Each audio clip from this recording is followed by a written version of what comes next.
Hello student, स्वागत है आपका आईसीटी वर्चुअल क्लासेस में। मैं हूं कविता, आपकी बायो टीचर। उम्मीद करती हूं आप सभी अच्छे होंगे और स्वस्थ होंगे। तो क्लास हम कंटिन्यू करेंगे अपना चैप्टर, जिसमें हम बात कर रहे हैं ह्यूमन रिप्रोडक्शन के बारे में। तो अभी तक आपने क्या समझा है? यहाँ पे हम बात कर रहे हैं लिंग निर्धारण के बारे में, और इजी टॉपिक है। आपने पहले भी क्लास 10 का आपके पास चैप्टर आया है, आपने तब भी वहाँ पे सारी चीज़ें पढ़ी हुई हैं। चलिए, तो हमने बात की है यहाँ पर। हमने कहा बेसिकली हमारे पास एक लाइन आई थी और उसी को हमने यहाँ पर समझा है कि जो गैमेट फॉर्मेशन जो प्रोसेस चल रही है, उसमें हमने कहा कि मेल में दो प्रकार के गैमेट बनते हैं। संख्या तो बहुत ज़्यादा होगी, लेकिन प्रकार के बारे में बात हो रही है। हमने कहा एक एक्स टाइप का बनता है और एक वाई टाइप का जो यहाँ पे गैमेट है वो बनता है। अब आपको ध्यान होगा, जब भी हम कभी लिंग निर्धारण जो टॉपिक है वो पढ़ते थे, तो हम कैसे लिखते थे? यहाँ पर हमने कहा ये है एक्स वाई मेल, ये है एक्स एक्स फीमेल। एक्चुअली में हम यहाँ पर जो 22 पेयर्स हैं वो यहाँ पर ऐड नहीं करते थे, क्योंकि वो अंडरस्टूड है कि 22 जो यहाँ पे 22 पेयर जो क्रोमोसोम हैं वो कैसे होंगे, यहाँ पे दोनों में सेम होते हैं। ठीक है, तो हम सिर्फ एक्स वाई और एक्स एक्स को लेते थे, जो कि आपने यहाँ पर पूरा इलेबोरेट किया है। अब हमने क्या बात की है? एक्चुअली में हमने कहा दो गैमेट बनेंगे, एक गैमेट बनेगा यहाँ पे एक्स और एक बनेगा वाई। और यहाँ पर अब प्लॉइडी कैसे होगी? यहाँ पर दोनों क्या बनेंगे? एक्स एक्स बनेंगे, और प्लॉइडी अब यहाँ पर क्या हो जाएगी? हैप्लॉइड हो जाएगी सबकी, यानी कि नंबर ऑफ क्रोमोसोम हाफ हो जाएगी। यहाँ पर हमने क्या बात की थी कि 22 पेयर्स है, यहाँ पे 22 क्रोमोसोम नहीं हो रहे हैं, लेकिन यहाँ पर अब क्या आ जाएंगे? हमने कहा हाफ हो जाएगा। अब यहाँ पर क्या बनता है? अब हम क्रॉस कराते हैं, जिसमें एक्स एक्स आपने देखा, फिर यहाँ पर आपने अगेन एक्स एक्स यहाँ पे देखा, आपने कहा यहाँ पर एक्स एक्स होता है, again X X, X Y,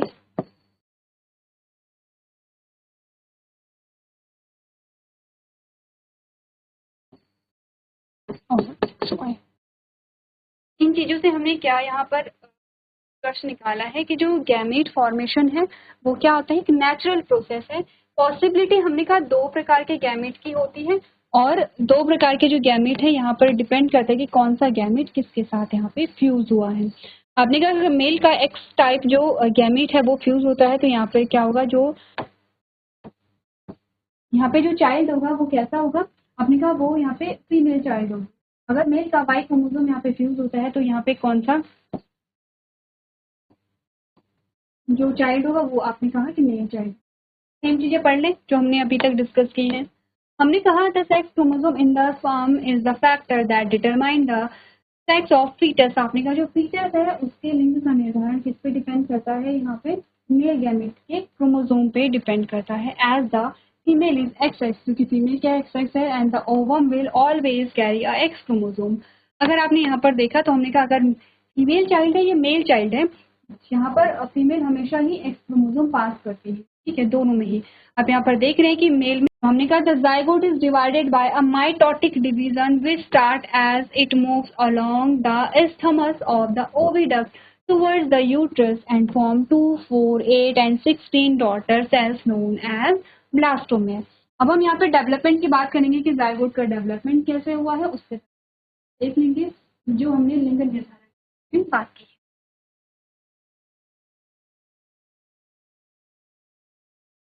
चलिए, तो आगे बढ़ते हैं, यहाँ पर थोड़ा सा डिस्कस कर लेते हैं।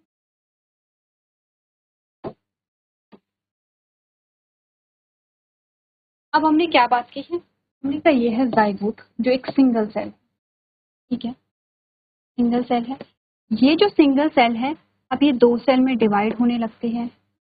ये जो दो सेल हैं आपने कहा ये चार सेल में डिवाइड होने लगते हैं, और चार से आपने कहा 6 to 8 सेल स्टेज आती है।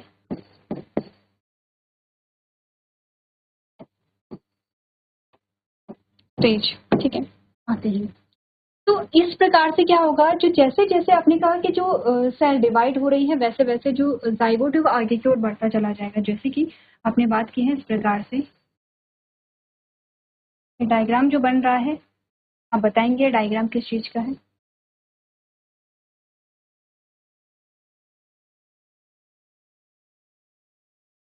ठीक है,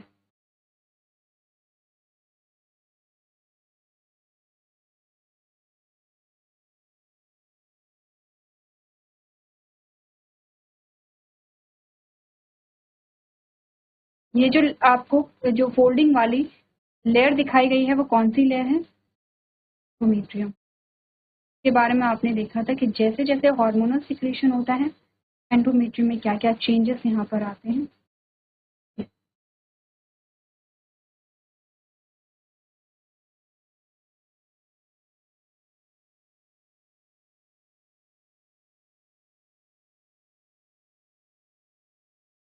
ठीक है, हमने कहा जाइगोट जो है वो यहाँ पर बना है, ये है जाइगोट। तो जैसे जैसे आपने कहा एक सेल से दो, दो से यहाँ पे चार और चार से आपने कहा 8 बन रही हैं, तो वैसे वैसे जाइगोट इस ओर मूव कर रहा है। मूव करने का रीजन क्या है? यहाँ पे आपने कहा यहाँ पर क्या होगा, एट लास्ट इम्प्लांटेशन होती है। और इम्प्लांटेशन का मतलब है कि यहाँ पे जो एम्ब्रियो है, जब यहाँ पे जाइगोट क्या बना लेता है, मल्टी सेल बना लेता है, तब ये एम्ब्रियो कहलाएगा। तो हमने कहा कि यहाँ इसका मतलब है कि ये जो एम्ब्रियो है ये कहाँ, एंडोमेट्रियम में ट्रांसप्लांट हो जाएगा। और अब यही क्या होगा, जो एम्ब्रियोनल डेवलपमेंट है वो यही चलेगा यूट्रस में, इसीलिए इसे बूम भी कहा जाता है, गर्भ भी कहा जाता है। आपने कहा कि ये जो फर्दर डेवलपमेंट है वो बूम में चलेगा। तो नेक्स्ट कुछ नाम आपके पास आते हैं, जैसे कि कुछ कुछ स्टेजेस आपके पास ब्लास्टोमेयर है, मोरेला है, ब्लास्टोसिस्ट है, ब्लास्टोसील है। ये डेवलपिंग, ये कुछ ऐसे टर्म्स हैं जो कि एम्ब्रियोनल डेवलपमेंट से रिलेटेड है। हम देखेंगे प्लेसेंटा का फॉर्मेशन कब होता है, कैसे होता है, क्या उसका फंक्शन होता है, चीज़ों को डिटेल में थोड़ा सा समझना है। जैसे कि ये हमारे पास डायग्राम आता है, ठीक है। अब डायग्राम में हमने कहा कि फर्टिलाइजेशन हुआ तो जाइगोट बना, एम्ब्रियो है, 2 सेल स्टेज आती है यहाँ पे, ठीक है। फिर आपने कहा 4 सेल स्टेज आती है, फिर 8 सेल स्टेज आती है, फिर आपने कहा कि यहाँ पर क्या बनते हैं, और आपने कहा है। इसके बाद आपने कहा कि ब्लास्टोसिस्ट बनता है, जिसमें हमने कहा कि ब्लास्टोसिस्ट के बाद और भी पार्ट्स आएंगे, जैसे ये वाले स्ट्रक्चर में बता रखे, ये ब्लास्टोसील बन गई है, ठीक है। ये ट्रोफोब्लास्ट है, ये इनर सेल मास है, ये अर्ली गैस्ट्रोला है। अब गैस्ट्रोला में आपने कहा क्या क्या चीजें बनी है, यहाँ पे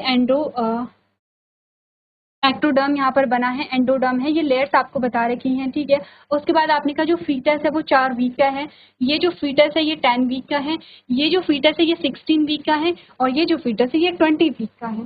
एक्चुअली मैं आपको डेवलपमेंट यहाँ पे बता रखी, हमें ये सारे जो डेवलपमेंट है वो पढ़ने हैं, डायग्रामेटिक फॉर्म में पढ़ने हैं, क्योंकि यहाँ पर जब आप पढ़ेंगे, जैसे कि आप इमेज में अगर देख रहे होंगे तो हो सकता है कि टर्म्स क्लियर ना हो, ठीक है। अब हमने टर्म्स पढ़ा है, हमने कहा कि यहाँ पर 4 सेल स्टेज है, 8 सेल स्टेज है, ठीक है। ये तो हमें समझ आ रहा है कि सेल डिवाइड कर रही है और सेल का नंबर इंक्रीज हो रहा है। फिर हमने कहा मोरुला बना है, फिर हमने कहा ये ब्लास्टोसील बना है, जैसे ठीक है, जैसे इनर सेल मास है। यहाँ से इनका फंक्शन क्या होता है, ब्लास्टोसील क्यों बन रहा है, इनर सेल मास का फंक्शन यहाँ पे क्या होता है, गैस्ट्रोला में कुछ लेयर्स आप देख रहे हैं यहाँ पर, इन लेयर्स का काम क्या होता है। जो नए नए वर्ड्स जो आपके पास आते रहेंगे उनके हमें फंक्शन देखने हैं, उनके हमें इंपॉर्टेंस देखनी है। तो ये जो हम डायग्रामेटिक वे में डिस्कस करेंगे वो नेक्स्ट लेक्चर में यहाँ पर करेंगे, इसीलिए आपको क्या कहा जा रहा है, आज सिर्फ हम थ्योरेटिकल पोर्शन रीड कर रहे हैं, आप घर से पढ़ करके लेके आएंगे, जिससे कि कुछ टर्म्स आपको पता हो कि ये टर्म्स हमने पढ़े थे। जब आप डायग्राम बनाएंगे तो आपको जो चीज़ें हैं वो क्लियर यहाँ पे होती चली जाएंगी वन बाय। तो ये आपके चैप्टर का ऑलमोस्ट लास्ट पोर्शन यहाँ पर होता है, जिसमें हम पोस्ट फर्टिलाइजेशन फेज देखते हैं। पोस्ट फर्टिलाइजेशन में आपने कहा जाइगोट का डेवलपमेंट, एम्ब्रियो का development and formation of foetus हम यहाँ पर देखते हैं। एक्चुअली में आपने कहा अब आप इसे फीटस कह रहे हैं, ठीक है। तो कब तक हम जाइगोट कहेंगे, कब हम यहाँ पर ब्लास्टोसिस्ट कहेंगे, कब हम इसे यहाँ पर क्या कहेंगे, एम्ब्रियो कहेंगे, कब हम इसे फीटस कहते हैं। तो ऐसा इसके टाइम पीरियड भी होते हैं, ऐसा नहीं है कि आपने कहा कि अब ये 4 सेल स्टेज है इसे आप फीटस कह दे रहे हैं, या ऐसा नहीं है कि ये जाइगोट बना है और आप इसे एम्ब्रियो कह दे रहे हैं। एक फिक्स टाइम पीरियड होता है, इसमें हम देखते हैं कि यहाँ पर जब बॉडी का फॉर्मेशन होता है तो कब कब बॉडी के पार्ट्स यहाँ पर बनते हैं, इंटरनल ऑर्गन कब बन रहे हैं, एक्सटर्नल ऑर्गन कब बन रहे हैं, हाथ पैरों का डेवलपमेंट यहाँ पे कब हो रहा है, ठीक है। तो ये सभी चीज़ें हम यहाँ पर क्या करते हैं, देखते हैं, ठीक है। जैसे कि आपने कहा ऑर्गेनिक विलाई कुछ टर्म है, जैसे हाईलाइटेड टर्म आपके पास आते हैं, आपके पास जैसे एक टर्म आया है प्लेसेंटा क्या होता है, ठीक है। कुछ हार्मोन्स के बारे में बात करेंगे, जैसे HCG है ह्यूमन कॉरियोनिक गोनेडोट्रोपिन है, HPL है ह्यूमन प्लेसेंटल लैक्टोजन है, एंड रिलैक्सिन है एक हार्मोन है, ठीक है। हमने कहा एक एक्टोडर्म है, एंडोडर्म है, मीजोडर्म है। ये कौन सी लेयर होती हैं, इम्प्लांट। एक्चुअली में ये किसके यूट्रस की लेयर्स बता रही है, जिसमें बता रहा है कि after implantation the inner cell mass embryo differentiate into a outer layer called a ectoderm and a layer mesoderm, endoderm and a mesoderm। तो ध्यान देखिए आपको, जैसे कि आपने यूट्रस की वॉल पढ़ी थी जिसमें भी हमने क्या पढ़ा था, यहाँ पे हमने पढ़ा था यहाँ पे 3 लेयर्स पढ़ी थी। तो वैसे ही कुछ लेयर्स यहाँ पर भी आ रही हैं जो कि इसकी लेयर्स होती है, एम्ब्रियो की लेयर्स होती है। ये अलग अलग लेयर में क्या हो जाता है, डिवाइड यहाँ पर हो जाता है। तो ऐसे ही आपके पास कुछ टर्म्स आएंगे। एट लास्ट हम यहाँ पे पार्चुलेशन के बारे में बात करेंगे। पार्चुलेशन के टाइम पे भी कुछ यहाँ पर क्या होते हैं, चेंजेस आते हैं, उसके बारे में हम बात यहाँ पर करेंगे, ठीक है। तो इसीलिए आपको बताया गया कि ऑलमोस्ट आपका जो यहाँ पे टॉपिक चल रहा है वो लास्ट वाला टॉपिक है। अब हमें पढ़ना है, जैसे कि आपको एक टर्म दिया गया है मोरुला। आपने कहा the embryo with 8 to 16 blastomeres is known as morula. क्या होता है ये? आपने कहा एक स्ट्रक्चर जाइगोट में जब डिवीजन हो रहा है कि 1 से 2, 2 से 4, 4 से 8, 8 से मतलब आपने कहा 16 टू यहाँ पे क्या है, यहाँ पे 8 to 16 सेल स्टेज जो होती है उस स्ट्रक्चर को हम मोरुला कहते हैं। अब क्योंकि एक बॉल आपके पास आ गया, आपके पास आता भी एक वर्ड कि अब यहाँ पर क्या है, कोशिकाओं का एक बॉल बन जाती है, ठीक है। कोशिकाओं की जो बॉल बन जाती है उसे मोरुला कहते हैं। उसके अंदर जो सेल्स हैं अब हम उन्हें ब्लास्टोमेर कह रहे हैं। तो टर्म्स नए आते रहेंगे, वो आपको ध्यान में रखने। ब्लास्टोमेर क्या है, मोरुला क्या है। It continues its division as move further along the into the uterus. आपने कहा जैसे जैसे ही आगे की ओर बढ़ते जाएंगे वैसे वैसे इनमें डिवीजन यहाँ पे होता रहेगा। The blastomeres are arranged into 2 layers. अब ब्लास्टोमेर जो होते हैं वो 2 लेयर में अब अरेंज होने लग जाएंगे। First is the outer layer called a trophoblast. आपने कहा कि जो बाहर की लेयर होती है उसे हम ट्रोफोब्लास्ट कहते हैं। सेल्स क्या होते हैं, 2 लेयर में अरेंज होने लग जाते हैं। जैसे कि जब हम गैमेट फॉर्मेशन पढ़ रहे थे, जैसे oogenesis पढ़ रहे थे, तभी हमने यही पढ़ा था कि जो यहाँ पे क्या होता है, प्राइमरी इंसाइड है, प्राइमरी इंसाइड के चारों ओर क्या बनने लग जाती है, स्ट्रोमा की जो सेल्स हैं वो इकट्ठे होने लग जाती है, ठीक है। तो हमने क्या बात की थी वहाँ पे कि वो सेल्स यहाँ पे अरेंज हो रहे हैं, कुछ वैसे ही हमने कहा सेल्स जो है वो यहाँ पे 2 लेयर में अरेंज होने लग, ठीक है। And the other is the inner cell mass which is attach to trophoblast. आपने कहा बाहर की लेयर को हम ट्रोफोब्लास्ट कह रहे हैं, अंदर की लेयर को हम इनर सेल मास कह रहे हैं, और इनर सेल मास ट्रोफोब्लास्ट से अटैच हो। The trophoblast layer then attach to the endometrium of uterus. और जो ट्रोफोब्लास्ट है वो एंडोमेट्रियम से अटैच हो जाएगा। इम्प्लांटेशन पढ़ा था तो आपने कहा ट्रोफोब्लास्ट जो है वो एंडोमेट्रियम से अटैच हो जाएगा। The inner cell mass differentiated to cover the blastocyst. आपने कहा इनर सेल मास डिफ्रेंशिएट हो जाएगा जो ब्लास्टोसिस्ट को यहाँ पर क्या करेगा, कवर करेगा। तो यहीं से कंफ्यूजन आता है, जैसे कि हम थ्योरी पढ़ रहे हैं तो ठीक है, हमने बोला कि क्या होता है कि डिवीजन होता रहता है। इसमें यहाँ पे जो मोरुला है, मोरुला में क्या है 8 to 16 सेल स्टेज स्ट्रक्चर को हम मोरुला कह रहे हैं। मोरुला में जो सेल्स है उन्हें ब्लास्टोमेर्स कह रहे हैं। यहाँ तक की बात हमें समझ आ रही है। अब हमने ये बोला कि सेल्स जो है वो 2 लेयर में अरेंज हो जाती है, बाहर के लेयर को ट्रोफोब्लास्ट और अंदर के लेयर को इनर सेल मास का है। यहाँ तक की बात भी समझ आती है। अब हमने कहा है कि जो ट्रोफोब्लास्ट है वो एंडोमेट्रियम से अटैच हो जाता है, ये भी क्लियर है। अब एक और लेयर, एक और लाइन आती है कि the inner cell mass differentiate to cover blastocyst कहाँ पर है, वो आप तब समझ पाएंगे जब आप डायग्राम यहाँ पर बनाएं। इसीलिए हमने कहा है कि डायग्राम की जो इम्पोर्टेंस है वो अपनी इम्पोर्टेंस होती है, तभी आप वो चीजें समझ आती है। The cell of the blastocyst embedded in the uterine wall. अब आपने कहा जो ब्लास्टोसिस्ट की सेल हैं वो यूटेराइन वॉल में एम्बेडेड हो जाती है। And this phenomena is called a implantation which leads to pregnancy. आपने कहा अब यहाँ पर क्या है कि जो यहाँ पे जो स्ट्रक्चर है, जो ब्लास्टोसिस्ट की सेल है वो एम्बेडेड हो जाती है किसमें, यूटेराइन वॉल में, और अब ये क्या करती है, प्रेगनेंसी को लीड करती है।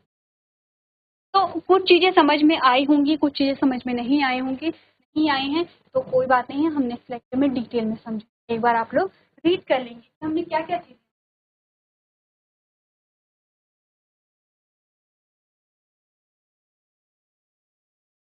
चलिए तो आगे बढ़ते हैं, और नेक्स्ट डेवलपमेंटल स्टेजेस के बाद आपके पास आता है प्रेगनेंसी एंड एम्ब्रियोनिक डेवलपमेंट, जिसमें आपको कुछ चीजें यहाँ पे बता रखी हैं, ये शॉर्ट में बता रखा है। अपने कहा finger like projections on a trophoblast after a implantation called is called a chorionic villi. आपने कहा कि यहाँ पर ट्रोफोब्लास्ट में कुछ उंगलीनुमा संरचनाएं होती हैं जिन्हें कोरियोनिक विलाई कहा जाता है। That along with a uterine wall form a functional unit between developing embryo and maternal body called placenta. Actually में यहाँ पे प्लेसेंटा का फॉर्मेशन होगा। हमने कहा कि जो ट्रोफोब्लास्ट है उसमें यूनिमा संरचनाएं होंगी, ठीक है। और आपने कहा कि वो मदर और जो एम्ब्रियो है उसके बीच में एक जो आपने कहा कि जो ट्रांसपोर्ट का एक माध्यम है, ठीक है, वो वहाँ पे क्या करेगा, क्रिएट करेगा। Placenta is attached with the foetus, जो प्लेसेंटा है वो फीटस से अटैच होगा विद एन अम्बिलिकल कॉर्ड, के द्वारा अटैच होता है, अम्बिलिकल कॉर्ड के द्वारा attach, that transfer food and oxygen to the embryo. आपने कहा कि ये इसका प्लेसेंटा का काम क्या होता है, फूड और ऑक्सीजन को क्या करना है, मदर से जो फीटस है उसमें ट्रांसफर करना है, और एक्सक्रीशन का काम भी इसी के द्वारा यहाँ पे किया जाता है। तो ये बहुत शॉर्ट में आपको चीज़ें बता रखी हैं, ठीक है। ये हार्मोन्स के बारे में आ जाता है। इसमें ये जो प्रोसेस है ये काफ़ी सारी चीज़ें आप इनमें पढ़ेंगे, काफ़ी सारे जो टर्म्स हैं वो यहाँ पर हम यहाँ पे डिस्कस। तो ये सारे जो टॉपिक हैं इनके बारे में हम नेक्स्ट लेक्चर में यहाँ पे डिस्कस करेंगे। तब तक के लिए आपको करना क्या है, घर से पढ़ करके आएंगे थोड़ा सा, ठीक है, क्योंकि थ्योरी पोर्शन और डायग्राम दोनों ही इंपॉर्टेंट है। वर्ड्स को थोड़ा सा समझ करके आएंगे कि कौन कौन से वर्ड्स आपके पास यहाँ पर आते हैं। अभी तक की जो हमने बात की है सारे टॉपिक इंपॉर्टेंट है, और उन टॉपिक्स को भी आप लोग यहाँ पे रिवाइज करके लेके आएंगे, ठीक है। हमने कहा रिप्रोडक्शन के 3 फेजेस हैं। प्री फर्टिलाइजेशन फेज, वो आपको अच्छे से देखने हैं क्योंकि उसमें गैमेट फॉर्मेशन है, और गैमेट फॉर्मेशन की जो प्रोसेस है वो आपको अच्छे से देखनी है। उससे पहले आपको ध्यान देना होगा कि जो रिप्रोडक्टिव पार्ट्स हैं उनके बारे में हमने क्या डिस्कशन किया है, उनके बारे में आपने डायग्राम आपको दिया गया था वो आप बनाएंगे। इंश्योर करेंगे कि वो डायग्राम आपको अब बनाना आ गया होगा बिना देखे, ठीक है। अब उसके बाद हमने कहा कि गैमीट फॉर्मेशन दोनों में आपने देखा है, मेल और फीमेल में। फर्टिलाइजेशन का जो फेज है वो भी इंपॉर्टेंट है। आप थोड़ा सा देखेंगे कि जब फर्टिलाइजेशन हुआ है तो क्या क्या चेंजेस आते हैं। गैमीट जो है यहाँ पे मेल गैमीट का स्ट्रक्चर जो आपको होमवर्क में दिया गया था वो भी आपको पूरा आपने कर लिया होगा, क्योंकि काफ़ी पहले आपको होमवर्क में दिया जा चुका। फर्टिलाइजेशन में इसके साथ साथ हमने कहा कि अगर यहाँ पर फर्टिलाइजेशन होता है तो तब की बात हम आगे करेंगे, नहीं हुआ है तो हमने मेंस्ट्रुएशन को पढ़ा है और उसमें ग्राफिकल रिप्रेजेंटेशन हमने दिया है जो कि आपको अच्छे से समझना है और करना है, ठीक है। आगे प्रेगनेंसी क्रिएट होती है तो फर्दर जो डेवलपमेंट है वो नेक्स्ट लेक्चर में हम कंटिन्यू करेंगे। तो आज के सेशन में हम इतना ही करेंगे, अभी तक क्लास में बने रहना।